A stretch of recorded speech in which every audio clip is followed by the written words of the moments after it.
ஒரு அதிர்ச்சியான சம்பவம் இடம்பெற்றிருக்கிறது. அதிர்ச்சியான தகவலாகவும் தான் இதனை பார்க்கக்கூடியதாக இருக்கிறது. சைக்ளோஸ்போரா எனப்படுகின்ற ஒட்டுண்ணி தாக்கத்தினால் அமெரிக்காவினுடைய மிச்சிகன் நகரில் 2 உயிரிழந்திருக்கிறார்கள்.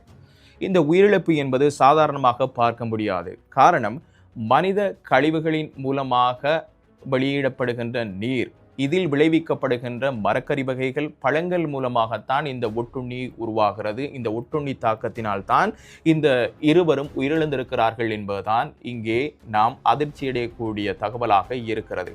குறிப்பாக 7000 பேர் வரையில் இதுவரையிலும் அந்த ஒட்டுண்ணி தாக்கத்திற்கு உட்பட்டிருக்கிறார்கள் என்கின்ற தகவல் வெளியாகி இருப்பதோடு 45 மாநிலங்களுக்கும் இது பரவி இருக்கிறது. குறிப்பாக மிச்சிகன் மாநிலத்தில் தான் அதிகமானோர் பாதிக்கப்பட்டிருக்கிறார்கள் என்கின்ற தகவலும் கிடைக்கப்பெற்றிருக்கிறது. குறிப்பாக இந்த ஒட்டுண்ணி தாக்கத்தினால் நாம் பாதுகாக்கப்பட வேண்டும் என்கின்ற போது இதனை 70 பாகை செல்சியஸ் வெப்பநிலையில் மரக்கறிகளை நீங்கள் சமைத்து சாப்பிட வேண்டும் என்கின்ற அறிவுறுத்தலையும் சுகாதாரத்துறை விடுத்திருக்கிறது.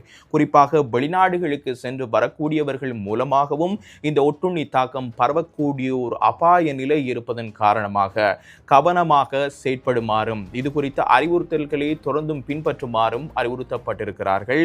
இதனை இங்கிலாந்து சுகாதாரத்துறை அதிகாரிகள் விடுத்திருக்கிற அறிவித்தலாக நாம் பார்க்கின்றோம். ஆகவே நம்முடைய நாட்டிலும் இருக்கக்கூடியவர்கள் மரக்கறிகள் அதே போல பல வகைகளில் நாம் அவற்றை சாப்பிடுகின்ற போது மிகவும் அவதானமாக செயற்பட வேண்டும். எவ்வளவு சுத்தமாக அவற்றை நாம் சாப்பிட முடியும் அவ்வளவு சுத்தமாக நாம் சாப்பிட்டுக் கொள்ள வேண்டும்.